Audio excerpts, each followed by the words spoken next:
Olá, vou dar continuidade ao assunto de forças e leis do movimento da dinâmica neste vídeo de hoje.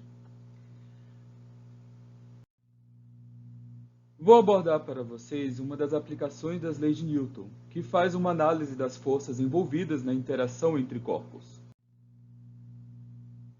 Neste vídeo, você irá observar o efeito que o atrito causa nos corpos em movimento ou na iminência do movimento, que será o estudo da força de atrito.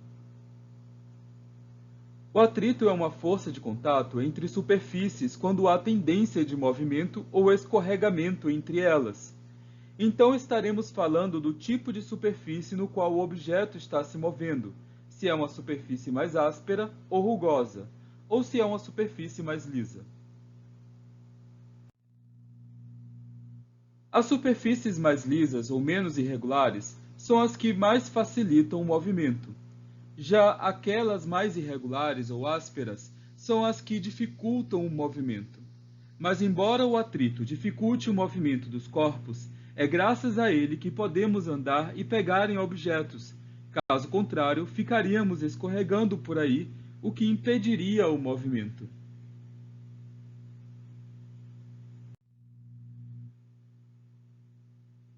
Então, podemos dizer que para corpos deslizando em uma superfície, o atrito dificulta o movimento, mas para corpos que andam ou rolam numa superfície, o atrito contribui para esse movimento, pois sua aspereza causa um tipo de travamento na região de contato, facilitando o rolamento ou o caminhar sobre a superfície.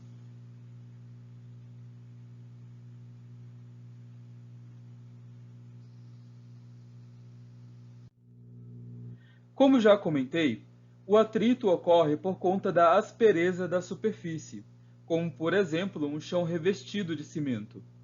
Percebemos que essas superfícies são bem irregulares a olho nu, apresentando um aspecto encaroçado na superfície. Então é graças a essas irregularidades que existe o atrito. Mas mesmo superfícies muito lisas, como o vidro, apresentam irregularidades quando vistos em um microscópio eletrônico, como o caso que você vê na tela. O vidro, embora tenha um aspecto muito liso, ainda apresenta irregularidades e, portanto, apresenta atrito quando corpos se movimentam sobre ele. É por isso que podemos segurar um copo de vidro com as mãos sem que fique escorregando. A força de atrito é, então, uma força que tem sentido contrário à força aplicada na superfície. Neste caso, do armário sendo arrastado, a força aplicada é para a direita e a força de atrito sempre oposta à força aplicada, logo o seu sentido é para a esquerda. Como o atrito é uma força aplicada entre o objeto e a superfície, então o vetor força de atrito sempre será desenhado entre o objeto e a superfície. Enfim, a força de atrito terá sua intensidade calculada dependendo da força de contato entre o corpo e a superfície, ou seja, da força normal, e também de uma constante chamada de constante de atrito, que é tão maior quanto for a aspereza da superfície. Esta força de atrito ocorre em duas situações: quando o corpo permanece em repouso mesmo tendo uma força aplicada. É a força de atrito que o impede de se movimentar. Então, a força que está sendo aplicada sempre será igual à força de atrito, que nesse caso será chamada de força de atrito estático. A força de atrito estático, representada por Φ, terá seu próprio coeficiente de atrito, chamado de coeficiente de atrito estático, e depende da aspereza da superfície. A força de atrito estático dependerá também da força normal, ou força de contato entre o objeto e a superfície. Outra situação é quando o corpo já está em movimento, que nesse caso ainda haverá força de atrito, mas terá sempre um valor de força de atrito constante que não muda, e ocorre enquanto o objeto estiver em movimento. Chamaremos essa força de atrito de força de atrito dinâmico, que também terá seu próprio coeficiente de atrito, chamado de coeficiente de atrito dinâmico, e dependerá também da força normal.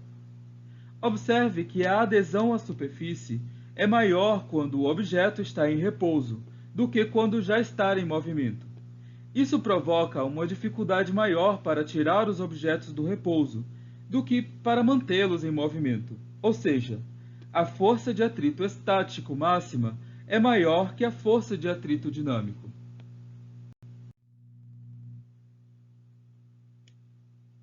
Observe no exemplo em que temos que empurrar objetos sobre uma superfície como um carro. A força que você aplica para tirar o objeto do lugar é sempre maior do que a força que você usa para mantê-lo em movimento. Veja este caso com o dinamômetro.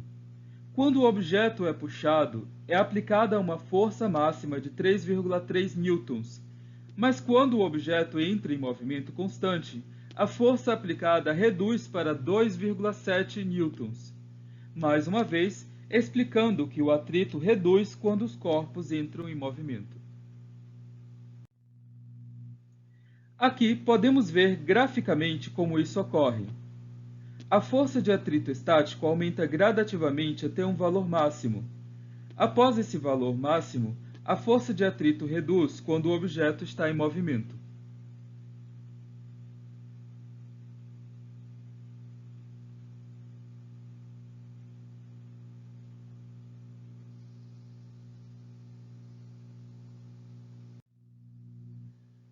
Para finalizar, observe este exemplo de fixação. Um objeto de massa 20 kg repousa em uma rampa de inclinação 30 graus. Se o coeficiente de atrito estático entre a rampa e o objeto é de 0,8, quanto de força F deverá ser aplicada no objeto para que este comece a descer a rampa? Dado aceleração da gravidade 10 metros por segundo ao quadrado, seno de 30 graus é igual a 0,5 e o cosseno de 30 graus é igual a 0,87. Então, vamos visualizar a situação como uma figura. Aqui podemos ver a força normal, a força peso, a força de atrito na direção e sentido subindo a rampa, já que o movimento natural é o de descida, e a força que deve ser aplicada para que o objeto possa descer a rampa. Para resolver esse problema, vamos decompor a força peso nas suas componentes x e y. Lembrando que a componente y é igual à força normal ao objeto acima da rampa. E a componente px é igual à força de atrito estático, já que o objeto não se movimenta. Sabendo que a força normal, nesse caso, é a força peso vezes o cosseno do ângulo de inclinação da rampa, e a força de atrito estático máxima é o coeficiente de atrito estático vezes a força normal, então a força de atrito estático máxima pode ser escrita como o coeficiente de atrito estático vezes o peso vezes o cosseno do ângulo de inclinação da rampa, que é 30 graus, nesse caso. Substituindo os valores do coeficiente de atrito estático 0,8, da massa 20 kg, da aceleração da gravidade 10 metros por segundo ao quadrado e do cosseno de 30 graus 0,87, temos que a força de atrito estático máxima é igual a 139,2 newtons. Mas esse é o valor máximo da força de atrito que pode ser aplicada no corpo para que este se mantenha em repouso. Então, precisamos saber qual é a força de atrito que realmente está sendo aplicada no objeto. Para isso, vamos calcular a componente x do peso, que será igual à força de atrito aplicada ao objeto. A componente x do peso será o peso vezes o seno do ângulo de inclinação.